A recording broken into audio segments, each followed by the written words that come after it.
Bonjour. Welcome to the newcomers and welcome back for the others. Chapter 17 of the book 6 of Ranger Apprentice. Here we go.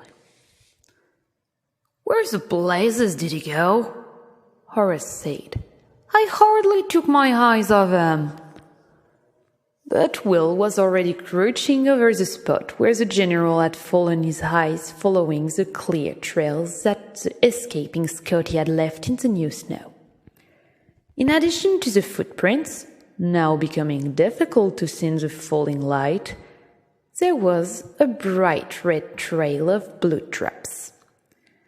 He started forward in pursuit, then hesitated, looking down the track to where the Scandians surrounded the surviving Scotty warriors. Gundar was off to one side, being calmed down by the man who had dragged him off from the Scotty.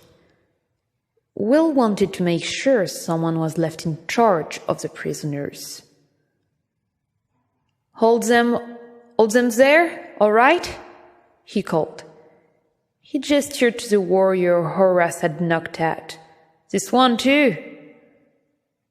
One of the Scandians stepped forward. To his surprise, Will recognized Nils Roperhander. The scar-faced man had been one of the first Horace had chosen for the ambush. In Horace's experience, men like Nils, at first cynical and reluctant, often became the most dependable followers once they were converted for the cause. You go after Blue-Faced, Ranger, he said now. We'll keep an eye on these beauties until you get back. Will nodded once, then plunged into the trees, closely followed by Horace. He had a moment's hesitation when he realized that he had left his bow by the side of the track, then shrugged it aside. In the close quarters of the forest, the bow would be next to useless. His axe and throwing knife would be more suitable weapons in these conditions. He ran in a half-crouch, frowning with concentration as he searched for McHaddish's tracks in the snow. At first, the bright blue trail made progress easy, even in the near dark. But then, the general must have realized it was leaving a trail that a blind man could follow, and bound the wounded hand up to stop the flow. Probably in the massive tartan he wore around his shoulders, Will reflected. He had no sooner had the thought than he saw the broken arrow shaft coiled up in a bush to one side, where the Scotty had thrown it. Will winced. The task of removing the arrow must have been agonizing. Now, without the blue trail to follow, tracking McHaddish grew more difficult.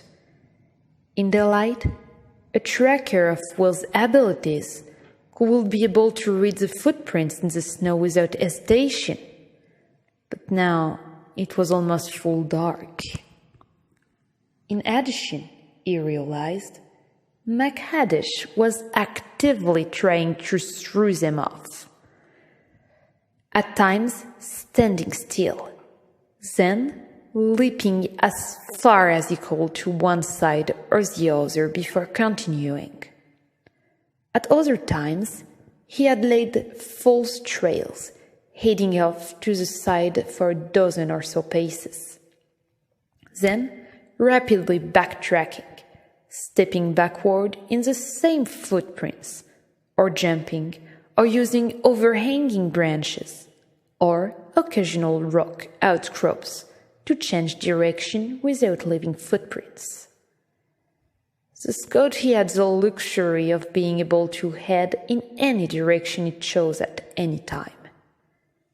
In normal light, Will would have instantly detected the sign of backtracking and ignored the false try.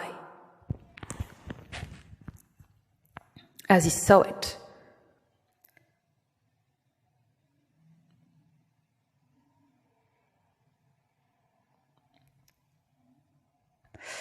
but at night, in winter, in the woods, he had no choice but to follow the trail as he saw it.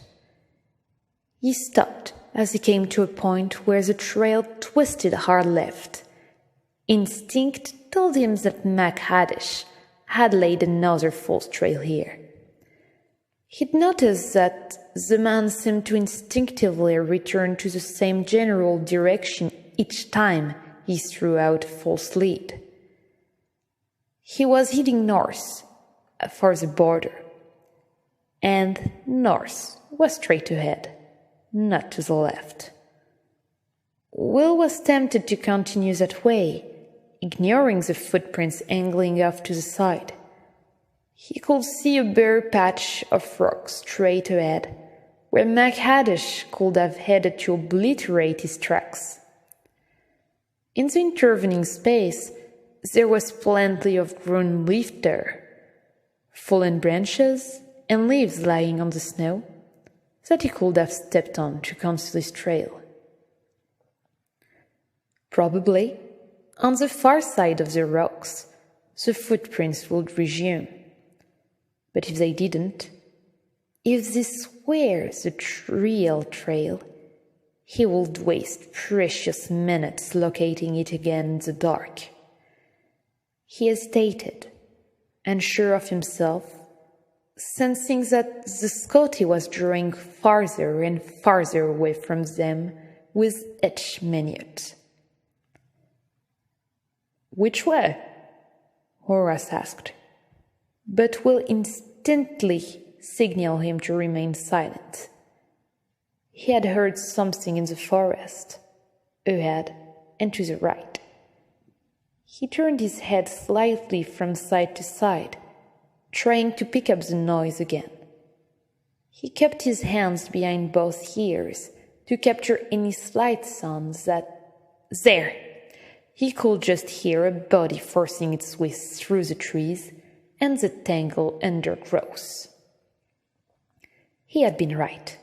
The trail to the left was a false one, and now he saw how he could gain ground on Mac Haddish, not by looking for his trail, but by listening. In the same instant, he realized how he could conceal his approach from Mac Haddish. He beckoned Horace closer, pointing in the direction the sound had come from. "He's gone that way," he said. "I can hear him. Follow behind me, but stay back 10 to 20 meters. And make a bit of noise, all right?" Horace frowned.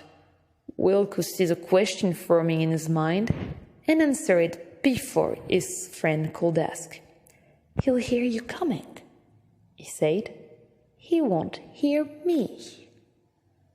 Will saw understanding in Horace's eye, and he plunged off into the woods again, hearing his friend resume the pursuit behind him.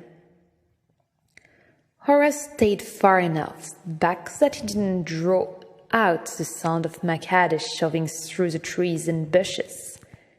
And now Will sensed that he was gaining on the fugitive.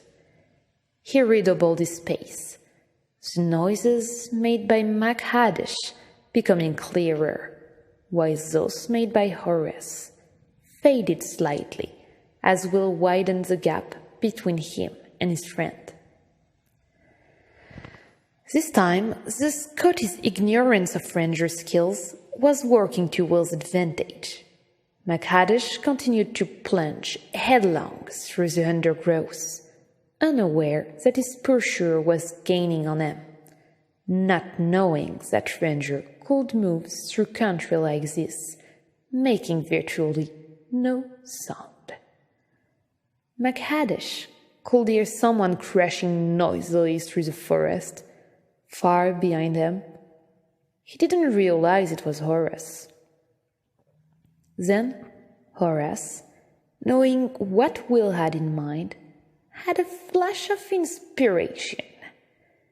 He began calling encouragement to himself, shouting out vague directions and instructions. "There he goes! I see him! This way, lads!" He said whatever came into his head. So words didn't matter, but the direction was all important, and Horace was intentionally straying from the direct line of pursuit.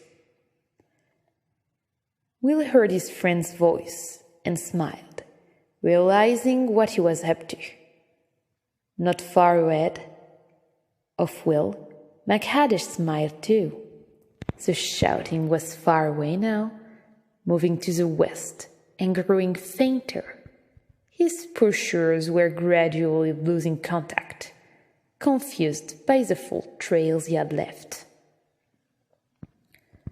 The general paused for a moment in a small clearing, leaning against the bole of a tree.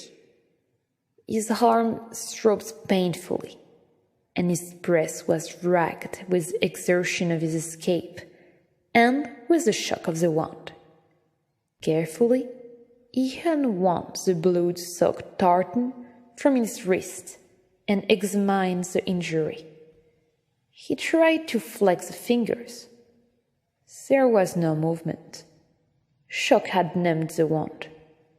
He tried again, and this time, though he felt a slight movement, which encouraged him, he tried once more, and a blinding flash of agony shot along the inside of his forearms as the numbness faded away. He gasped in surprise and pain, but he was encouraged nonetheless. Anything, even the pain, was better than the frightening lack of feeling. If your right hand was permanently crippled, that would be the end of him. Among the Scoti, even generals had to take part in hand-to-hand fighting. Trying to ignore the pain, he took a deep breath and looked up from the wounded hand. There was a shadowy figure moving toward him, barely 3 meters away. MacHaddish's hand may have been crippled, but his reflexes were still rather sharp. He reacted almost without thinking, hurling himself forward at the dim figure. He saw the man's hand drop to his waist and realized he was reaching for a weapon. Left with one hand useless, he lowered his shoulder and drove it into the cloaked figure. The sheer speed of the attack took Will by surprise. As he had approached the Scotty, he had heard the man's low-pitched grunt of pain and seen his obvious distress as he tried to move the injured right hand. The impression was a man who was virtually helpless.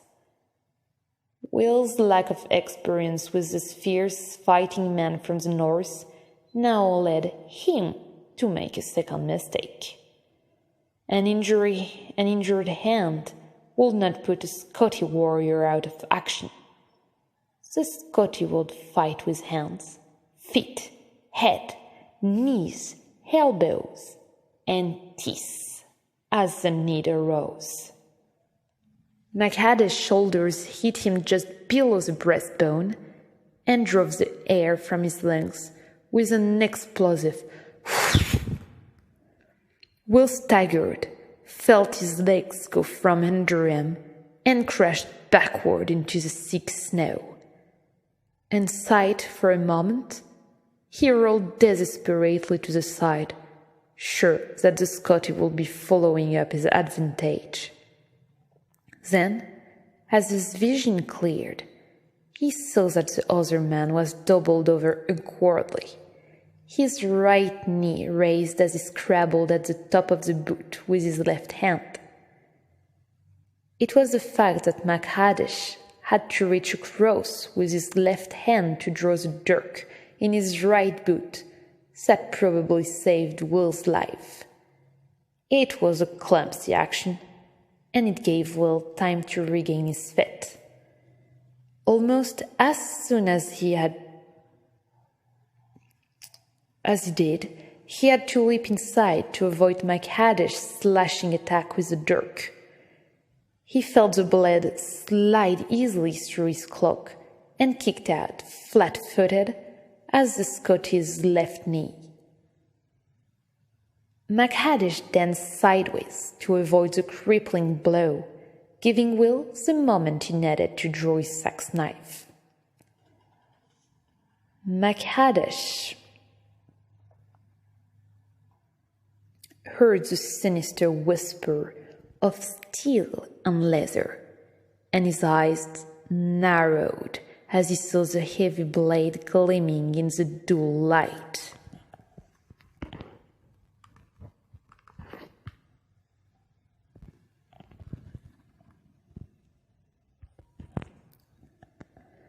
They circled awkwardly. The dirk was almost as long as a sax, although the blade was narrower.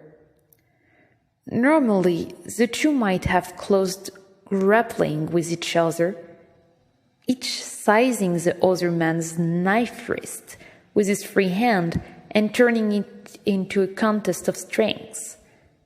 But the fact that McHaddish was using his left hand against Will's right made this impractical. For either to grab the other's knife wrist would mean turning his unarmed side towards the enemy, exposing it to instant attack. Instead, they dueled like fencers, alternately darting their blade forward, lunging at each other, clashing blades as one lunged and the other parried. Their feet shuffled in the snow as they made sure they retained their footing, not daring to raise their feet in case they landed on uneven ground. As they circled, the two antagonists eyed narrow in concentration. Will had never seen an enemy move as quickly as this Scotty general. For his part, McHaddish had never before faced an adversary who could match his own lightning speed. Left hand or not, Will thought, this man is very, very skilled. He knew that if his concentration lapsed for an instant, the Scotty could well be upon him, the dirk sliding through his cord and between his ribs. He could die here, tonight, he realized. He tried to reach for the throwing knife in its council scabbard beneath its collar. The movement nearly cost him his life. The collar of his cloak impeded the movement, and as he fumbled, trying to clear it, McHaddish lunged forward with the dirk. Desperately, Will skipped backward, feeling the blade slash through his jerking, a trickle of blood running down his ribs. His mouth had gone dry with fear. He slashed sideways at the Scotty, driving him back in his turn. Then they began circling each other again. The problem Will faced was that he needed to take McHaddish alive.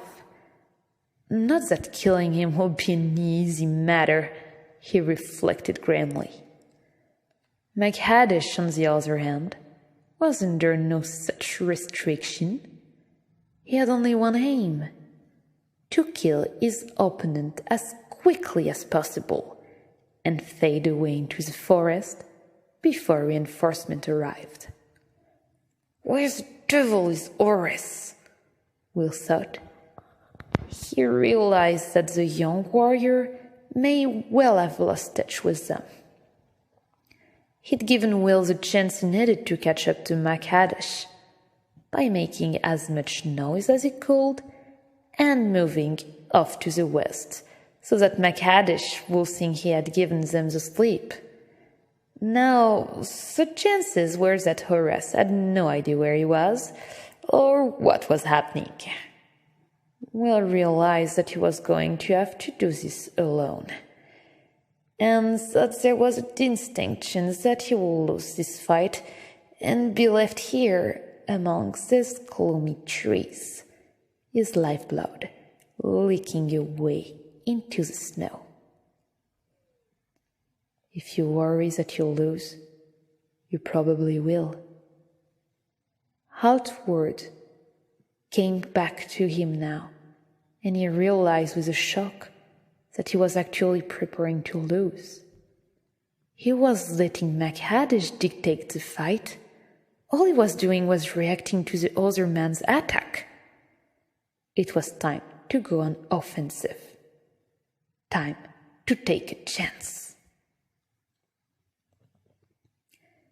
I know it's frustrating, but that's the end of chapter 17. If I have time, I try to read 18 today for those who actually follow the story. Well, see you later, folks.